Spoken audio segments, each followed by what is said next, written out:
मित्रों, जय श्री हरि। विज्ञान भैरव तंत्र के सभी अभिलाषी मित्रों, इस 5वें ध्यान सूत्र की चर्चा पर चलने से पहले मैं अपने गुरु श्री सुनील पौडेल जी को प्रणाम करता हूँ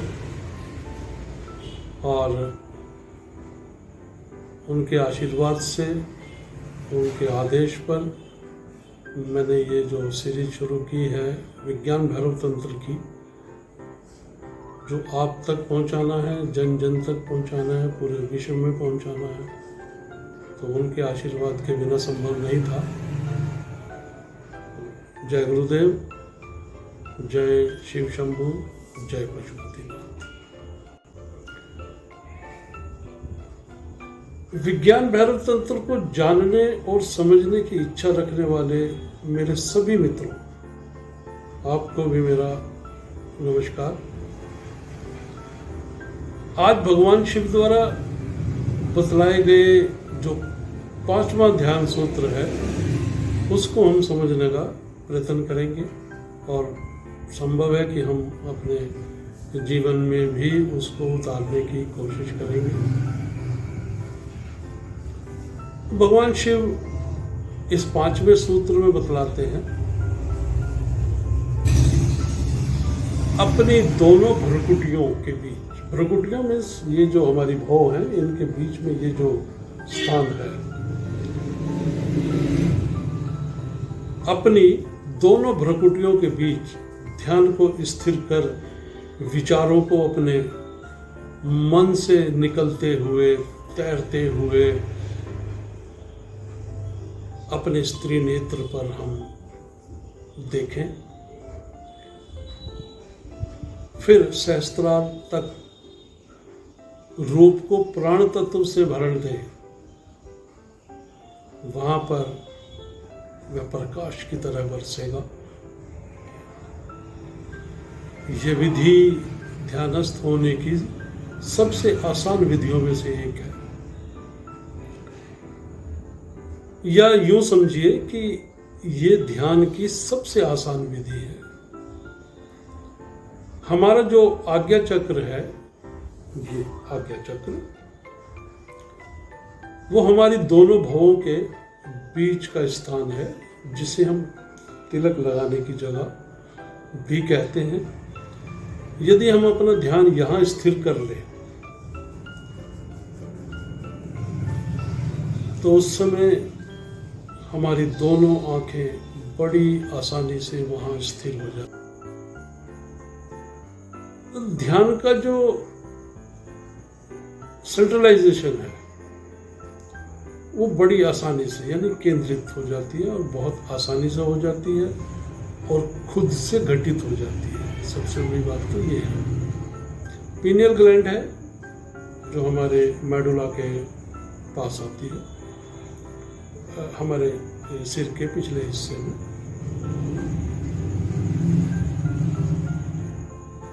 वो तीसरी आंख की ग्रंथि है। ये स्वयं ही ध्यान को स्थिर कर देती है। मुझे थोड़ा डिटेल में इसलिए समझाना पड़ा कि बहुत सारे मेरे मित्र अच्छे से समझना चाहते हैं किसी भी बात को। हमारे विचार स्वतः ही, जिस समय हमारा ध्यान वहाँ लगता है तो हमारे जो विचार हैं वो स्वयं ही, या स्वतः ही मैं कहूँ तो वो वहाँ पर आकर तैरने लग जाते हैं। बिल्कुल तैरते हुए नजर आएंगे आपको, और हम उनके धीरे धीरे साक्षी बन जाते हैं। यदि हम किसी विचार पर ठहरते नहीं हैं तब उनको हम तैरते हुए देखते हैं और साक्षी हो जाते हैं। आमतौर पर हम अपने विचारों के साक्षी ही बन पाते, उसके स्थान पर हम अपने विचारों के साथ ही व्यवहार करने लग जाते हैं, उसी धारा में बहने लगते हैं। गुस्सा आया तो गुस्सा और उबाल खा गए, किसी पर प्रेम आया तो भावुक हो गए, लोभ मन में जागा तो हम लोभी हो गए, और जब वासना जागी तो हम कामी बन गए। सच तो यह है कि इस तीसरी आंख पर ध्यान लगने से हम अपने विचारों पर विजय पा लेते हैं और तुरंत उसके साक्षी बन जाते हैं। हमें बोध हो जाता है कि हमें क्या करना उचित है और क्या करना अनुचित है।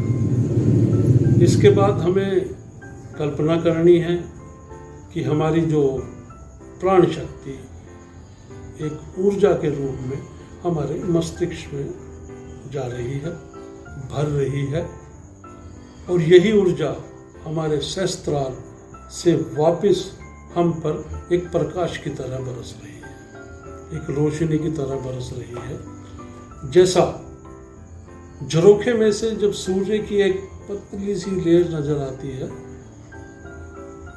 आपने कई बार अनुभव किया होगा सूर्य की रोशनी में भी और चंद्रमा की रोशनी में भी, तो एक धार आती है, उसका सीधा संपर्क हमें उस रोशनी से नहला देता है। ऐसी ही हम कल्पना करेंगे कि जब सहस्त्रार से हमारा जो ऊर्जा है वो वापस हमें आ रही है, हमें ऊर्जावान कर रही है, हम ऊर्जावान हो गए हैं, हमारा जीवन उत्साह से और आनंद से भर गया है। ये जो प्रकाश की वर्षा हम पर हो रही है उसमें उससे हमारा तन मन मस्तिष्क नया हो गया है, ऊर्जावान हो गया है, हम तरोताजा हो गए। हम में स्वयं अपने विचारों को साधने की क्षमता आ गई है। अब कोई विचार मुझे उत्तेजित नहीं करता, मुझे निराशा नहीं होती, मैं हतोत्साहित भी नहीं होता और बहुत ज़्यादा कुछ मुझे उत्साहित भी नहीं कर सकता। बोध हो गया है और प्रभु की पूरी कृपा मुझ पर बरसने लगी है। मैं प्रभु का धन्यवादी हो गया।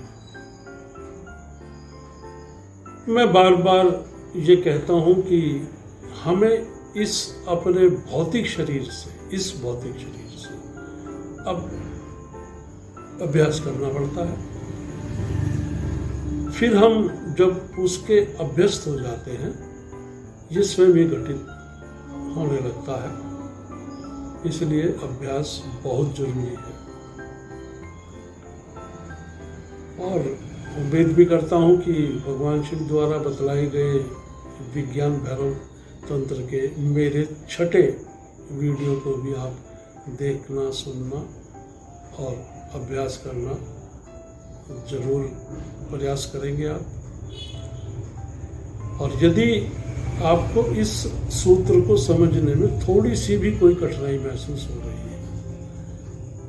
तो आप मुझे कमेंट बॉक्स में भी लिख सकते हैं। डिस्क्रिप्शन में मेरा नंबर भी दिया हुआ है, आप मुझे उस पर कॉल भी कर सकते हैं और मेरा व्हाट्सएप नंबर भी वही है, तो प्लीज़ आप मुझे उस पर भी संपर्क कर सकते हैं।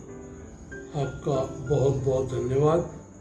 जय गुरुदेव, जय शिव शंभू, जय पशुपतिनाथ।